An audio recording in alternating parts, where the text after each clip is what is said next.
الحمد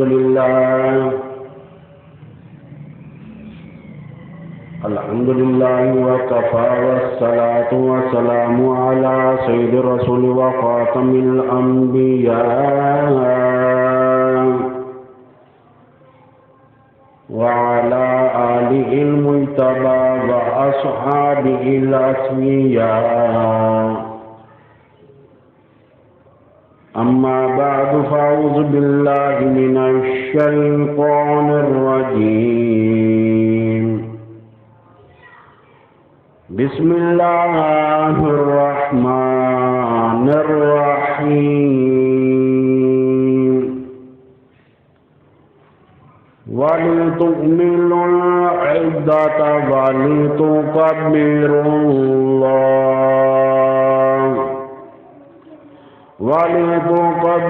الله على ما هداكم ولعلكم تشكرون. وقال النبي صلى الله تعالى عليه وسلم: إن لكل قوم عيدا وهذا عيدنا. صدق الله العظيم وصدق رسوله النبي الكريم ونحن على ذلك لمن الشاهدين والشاكرين والحمد لله رب العالمين. درود شریف نماز والا اللهم صل على محمد وعلى آل محمد كما صليت على إبراهيم وعلى آل إبراهيم إنك حميد مجيد. اللهم بارك على محمد وعلى آل محمد كما باركت على إبراهيم وعلى آل إبراهيم إنك حميد مجيد. تیرے کرم سے بے نیاز کون سی چیز ملی نہیں. تیرے کرم سے بے نیاز کون سی چیز ملی نہیں. جھولی میری تنگ ہے پر تیرے یہاں کمی نہیں.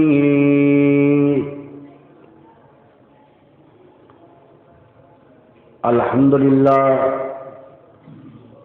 ثم الحمدللہ. اللہ عز و جل نے آج کا دن عید الفطر کا ہمیں عطا کیا. 1444 ہجری ہے اور 22 اپریل سن 2023 عیسوی ہے. تاریخ اس لیے بھی بتایا کرتا ہوں کہ پتہ چل جائے بیان کب ریکارڈ کیا جائے. میری عادت ہے، کوشش یہی کرتا ہوں کہ موقع کی مناسبت سے بات زیادہ ہو جائے.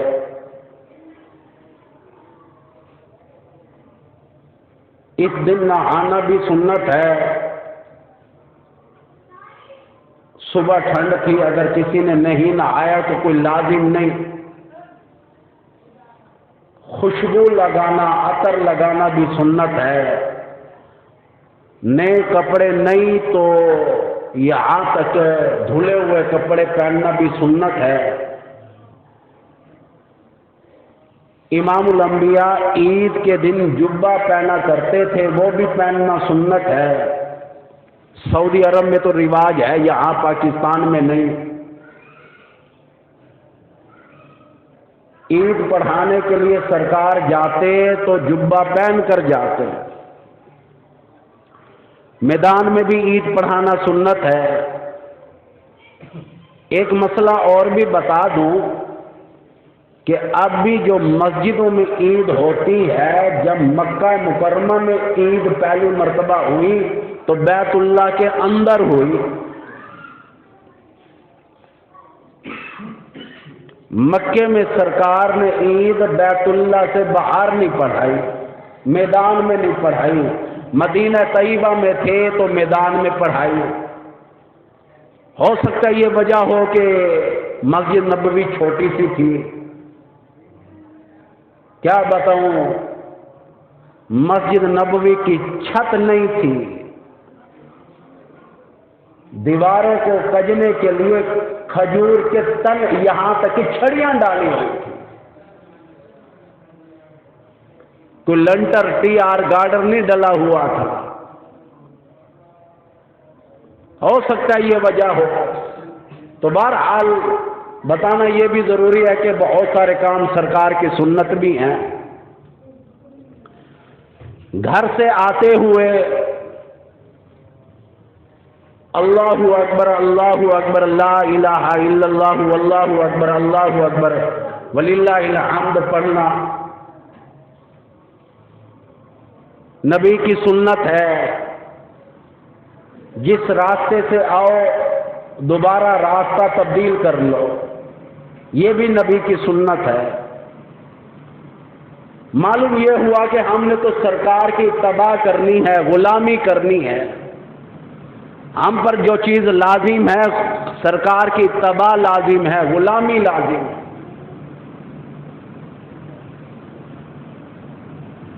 کیوں حکم ہوا؟ عید الفطر کے دن بھی اللہ اکبر لا الہ الا اللہ، اللہ سب سے بڑا ہے، اللہ سب سے بڑا ہے۔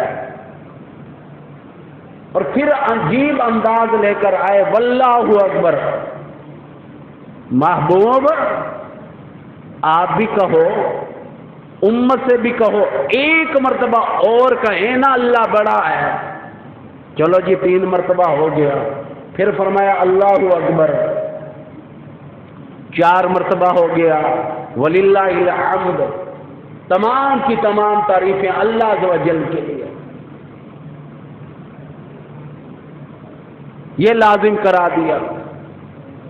اور یہ بھی یاد رکھنا سال میں 5 دن روزہ رکھنا حرام ہے۔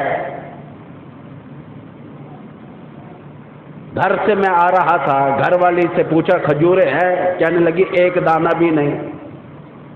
اب میں یہاں آیا ہوں، حضرت مولانا اسلم تھانوی صاحب کے صاحبزادے چھوٹے بچے کو کہا کہ گھر سے کھجوریں ہیں تو لے آؤ۔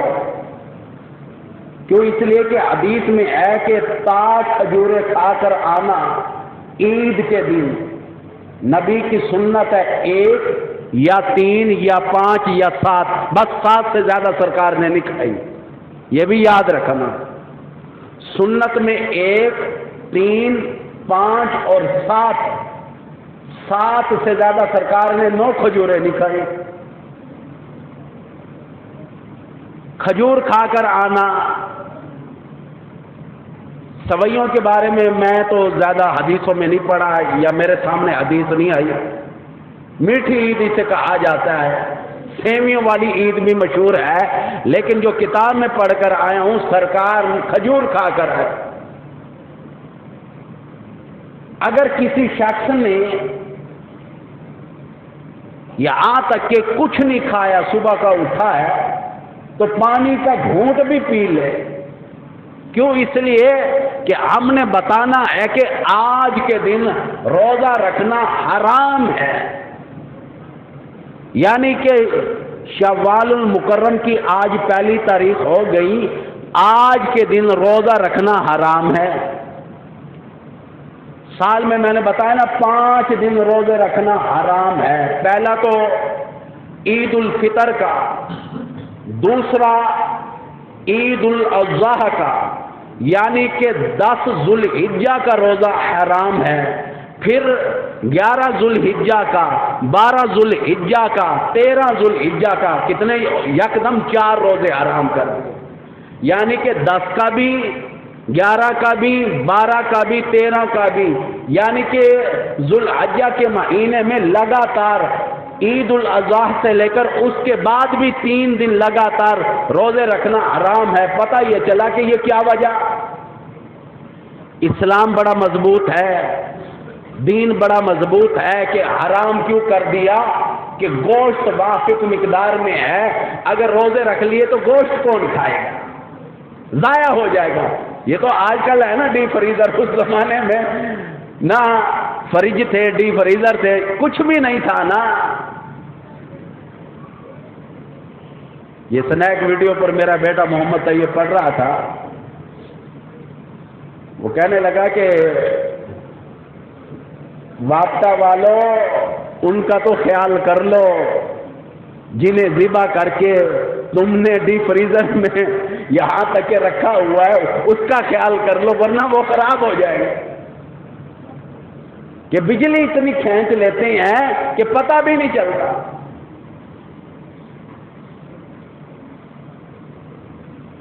آج جو میں نے آیات پڑھی ہے خطبے میں ذرا توجہ کرنا، قرآن حکیم ہے جو رکوع رمضان المبارک میں پڑھا جاتا ہے، تمام علماء کرام پڑھا کرتے ہیں، امام الانبیاء پڑھا کرتے تھے، صحابہ کرام میں سے ابو بکر صدیق بھی اسی کا خطبہ دیا کرتے تھے، حضرت عمر خطبہ دیا کرتے تھے، حضرت عثمان، حضرت علی مرتضیٰ بھی خطبہ دیا کرتے تھے۔ وہی اب آیاتیں لے کر آنا چاہتا ہوں۔ قرآن حکیم کہتا ہے وَلِتُكْمِلُوا الْعِدَّةَ، عدت کو پورا کرنا، تعداد کو پورا کرنا، روزوں کی تعداد کو پورا کرنے کے بارے میں قرآن میں آرڈر آ گیا، کسی اور نے آرڈر نہیں دیا، خود مالک کی کائنات نے آرڈر دے دیا، فرمایا او لوگو روزوں کی تعداد کو پورا کرنا۔ سب کو معلوم ہے کہ اس مرتبہ روزے 30 ہوئے، یعنی کہ روزوں کی گنتی کو پورا کرنا۔ اگر کسی نے 25 رکھے، 5 روزے رہ گئے، والی تکمیل العدہ، قرآن کہہ رہا ہے کہ روزوں کی تعداد کو پورا کرنا۔ آگے قرآن کہتا ہے والی تکبر اللہ، اللہ کی بڑائی بیان کرنا، والی تکبر اللہ، ہر حالت میں، ہر آن، ہر گھڑی، ہر لمحہ مالک کی کائنات کی بڑائی لازم۔ یاد رکھنا، میں آپ کو بتانا چاہتا ہوں، کل میں نے 2 جنازے پڑھائے، ایک عورت کا جنازہ پڑھایا، دوسرا یہاں تک کہ مرد کا جنازہ پڑھایا۔ کیا ان کے ورثہ عید پڑھیں گے یا نہیں؟ لازمی پڑھنی پڑے گی۔ اگر کوئی یہ کہے قاری صاحب میری تو امی جان فوت ہو گئی، یہاں تک کہ میری عید کائے گی، میں عید منانے کے لیے تیار نہیں، غسل اسے بھی کرنا پڑے گا، نئے کپڑے اسے بھی پہننے پڑیں گے، سرما اسے بھی لگانا پڑے گا، عطر اسے بھی اپنے بدن پر لگانا پڑے گا، اسے بھی مسجد میں آنا پڑے گا، اسے بھی راستے میں اللہ اکبر اللہ اکبر لا الہ الا اللہ اللہ اکبر وللہ الحمد کہنا پڑے گا۔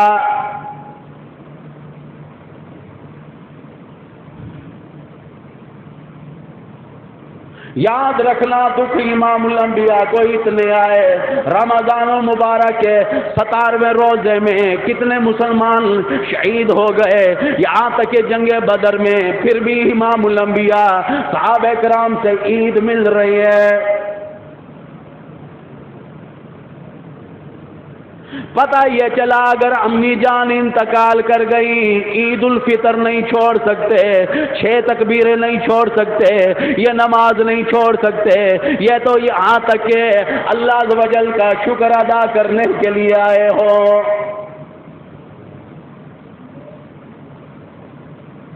خدا کی قسم جو آیات میں نے پڑھی ابھی آیات یہ پوری نہیں، وَلِتُكَبِّرُوا اللہ عز و جل کی بڑائی بیان کرو۔ آج تم کیا بڑائی بیان کرو گے، میں کیا بیان کروں گا؟ آؤ یہاں تک کہ جبل رحمت کے قریب 300 سال سجدے میں سر رکھ کر آدم علیہ السلام نے مالک کائنات کی بڑائی کی۔ یوسف علیہ السلام کا ابھی بچپن ہے، لڑکپن ہے، یہاں تک کہ کنویں میں بھائیوں نے پھینکا، یہاں تک کہ کرتا بھی اتار لیا، تماچے بھی کہیں مارے، پھر بھی یہاں تک کہ کنویں میں پڑے ہوئے، اللہ کا نبی ہے بھی بچپن، پھر بھی مالک کی کائنات کی بڑائی بیان کر رہا ہے۔ وَلِتُكَبِّرُوا اللَّهَ قرآن حکیم نے مختلف انداز میں سمجھا دیا، فرمایا نبی ہے میرا یونس علیہ السلام ہے، مچھلی کے پیٹ میں، یہاں تک کہ 3 اندھیروں میں، فِي الظُّلُمَاتِ پانی کا اندھیرا، تحت و سرا کا اندھیرا، مچھلی کے پیٹ کا اندھیرا، پھر بھی اللہ پاک فرماتے ہیں کب سمجھو گے یونس علیہ السلام میری تعریف کرتا ہے؟ فرمایا نوح علیہ السلام نے 950 سال مار کھانے کے بعد بھی پھر بھی میری تعریف کرتا ہے، میری بڑائی بیان کرتا ہے۔ امت محمدیہ کو تو آرڈر قرآن میں آ گیا، فرمایا او بڑو او چھوٹو او مردو او عورتوں، ساری کے ساری کائنات کے لوگوں سن لو، وَلِتُكَبِّرُوا اللَّهَ اللہ عز و جل کی بڑائی ہر حالت میں، ہر آن ہر گھڑی ہر لمحہ بیان کرنی ہے۔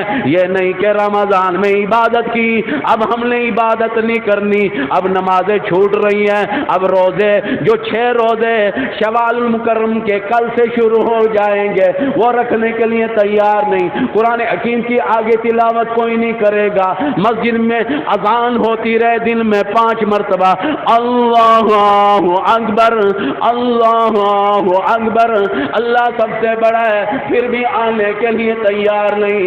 لوگوں یہ اللہ عز و جل کی بڑائی کیسے ہوگی؟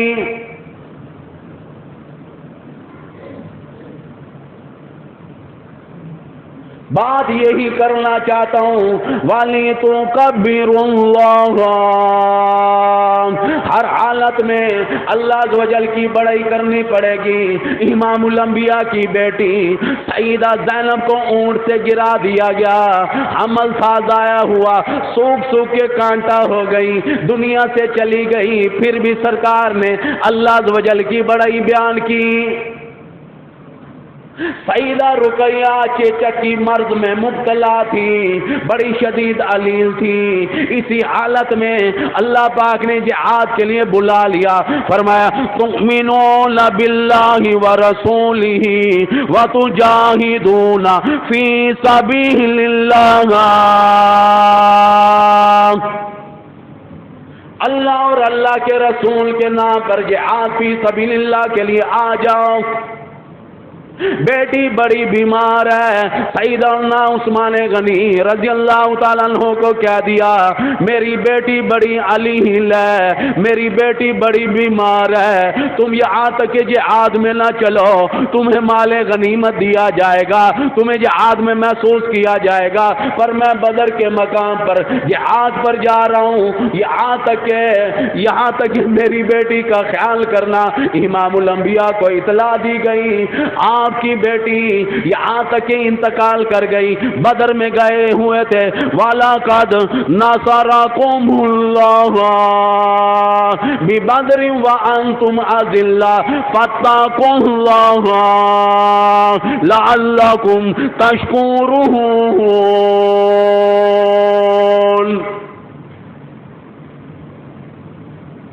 بدر پر گئے ہوئے، واپس آئے، جنازہ بھی ہو چکا تھا، بیٹی کو دفنا بھی چکے تھے، اوپر تعویذ بھی بنا چکے تھے۔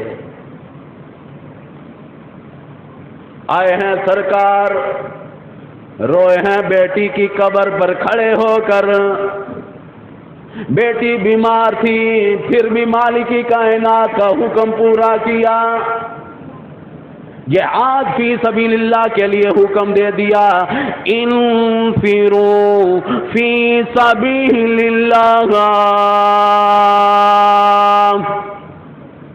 آؤ مالک کائنات کی راہ میں۔ کون گئے؟ سرکار گئے، بیٹی کی بیماری کی حالت کو چھوڑ کر، پھر بھی جہاد ہو رہا ہے، جہاد میں بھی پتا چلا والی تو کبیر اللہ، اللہ کی بڑائی بیان کرنے کے لیے گئے۔ تمہیں کیا معلوم ہے امام الانبیاء نے اپنی زندگی میں کتنے بڑے بڑے صدمے دیکھے، یہاں تک کہ سیدہ ام کلثوم ہے، امام الانبیاء کی 3 بیٹیوں کے جنازے خود سرکار نے اٹھائے، پھر بھی بڑائی نہیں چھوڑ رہے۔ امام الانبیاء نے اپنی زندگی میں خدیجۃ الکبریٰ کا جنازہ دیکھا، زوجہ کا دیکھا، ایک اور زوجہ بھی انتقال کر گئی، 2 بیویاں بھی انتقال کر گئیں، سارے بیٹے حضرت طاہر، حضرت عبداللہ، یہاں تک کہ حضرت قاسم، حضرت ابراہیم، امام الانبیاء کے سارے بیٹے بھی انتقال کر گئے، پھر بھی والی تو کبیر اللہ، فرمایا جو تمہیں میں نے ہدایت دی ہے، علامہ ہداکم، جو میں نے تمہیں ہدایت دی ہے، قرآن دیا ہے، قرآن پر غور کیا کرو، میری بڑائی بیان کیا کرو۔ پتہ یہ چلا ہر حالت میں آج آئے ہو عید الفطر پڑھنے کے لیے کیا کرو گے، یہاں تک کہ اللہ اکبر کہنے کے بعد ہاتھ باندھ لیے، سبحانک اللہم و بحمدک و تبارک اسمک و تعالی جدک و لا الہ غیرک پڑھنے کے بعد پھر اللہ اکبر 1، اللہ اکبر 2، اللہ اکبر 3، یہاں تک کہ پھر بھی اللہ عز و جل کا نام 3 مرتبہ بلند کیا جا رہا ہے، پھر یہاں تک کہ سورہ فاتحہ میں مالک کی کائنات کی بڑائی بیان ہو رہی ہے، پھر اس کے بعد کوئی اور سورہ پڑھی جاتی ہے، پھر بھی اللہ عز و جل کی بڑائی بیان ہو رہی ہے، پھر رکوع میں سبحان ربی العظیم پڑھا جا رہا ہے، پھر بھی مالک کی کائنات کی بڑائی ہو رہی ہے، پھر یہاں تک کہ سجدے میں سبحان ربی الاعلی پڑھا جا رہا ہے، مالک کی کائنات کی بڑائی بیان ہو رہی ہے۔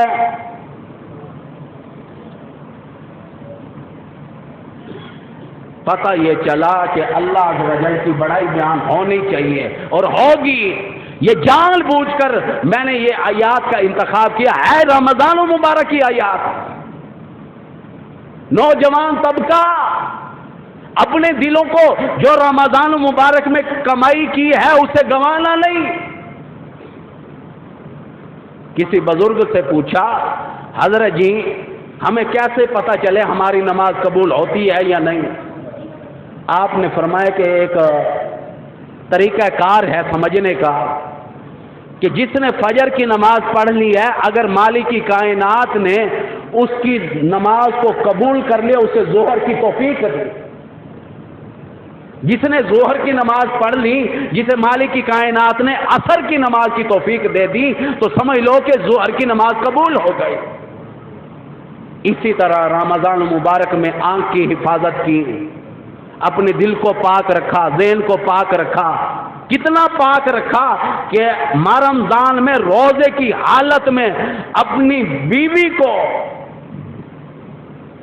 پیار بھری نگاہ سے بھی دیکھنا منع کر دیا کہ اب نگاہ کو جھکا لے، ہے بیوی ہے حلال۔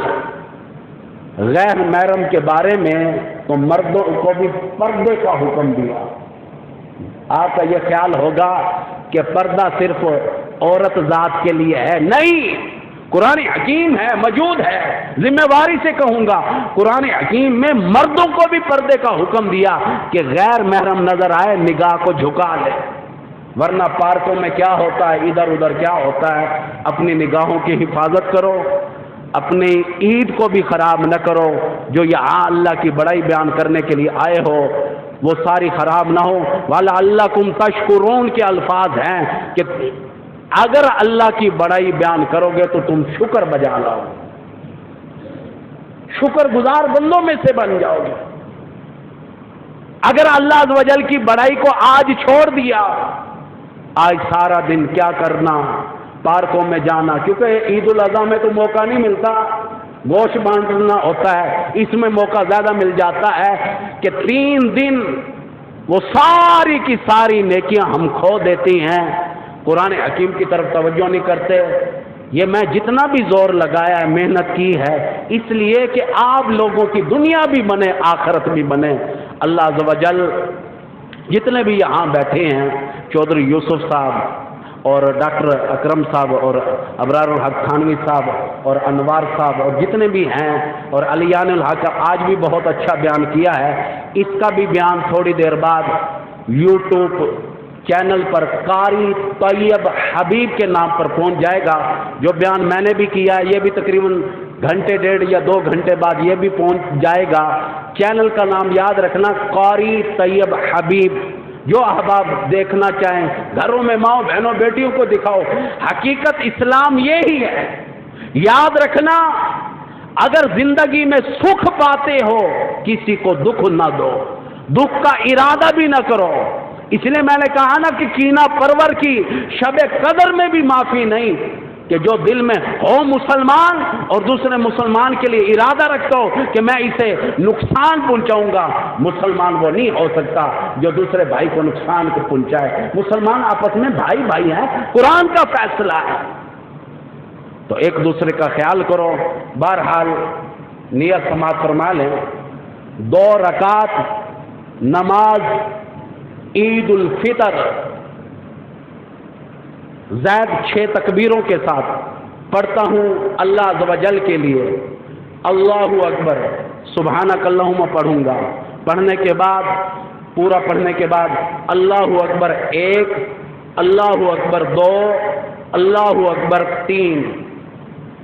اللہ اکبر 3 میں ہاتھ باندھوں گا، ہاتھ باندھ کر سورہ فاتحہ اور کسی سورۃ شریفہ کی تلاوت کروں گا۔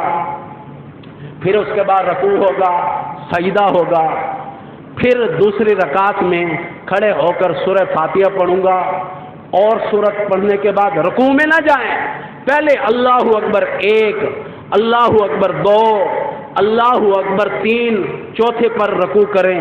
اور یہ یاد رکھنا کہ کانوں کی جو جہاں بوندے عورتیں پہنتی ہیں نا، یہ جگہ نرم جگہ، ان جگہ کو اپنے انگوٹھے لگانا لازم ہے، یہ لازم ہے، سنت طریقہ ہے۔ بعضے تو کہتے ہیں کہ یہ طریقہ کار کرنا واجب ہے، جیسا کہہ لو وہ کن پکڑ۔ اللہ پاک بہت سارے کام ایسے کراتے ہیں، فرشتوں کو دکھاتے ہیں، جنات کو دکھاتے ہیں۔ تم تو فرشتوں کو کہتے ہیں کہ تم تو کہتے تھے کہ یہ آپس میں فساد کرو گے، یہ دیکھو میں نے کہا آپ نے کانوں کی لو کو ہاتھ لگا کیسے کان پکڑ لیا۔ تو اللہ پاک کو یہ ساری ادائیں پسند ہے۔ دوسری رکعت میں رکوع سے پہلے یہ حرکت کرنی ہے 3 مرتبہ، پھر اللہ اکبر، پھر جیسے نماز ہوتی ہے سلام پھیرے گا، سلام کے بعد خطبہ مختصر ہوگا، پھر اس کے بعد دعا ہوگی۔ تو بہرحال انتخاب عالم بھی آیا ہوا ہے، دعا کریں کہ اللہ پاک اس کے بھی والد گرامی والدہ ماجدہ کی قبر پر کروڑوں رحمتیں فرمائے۔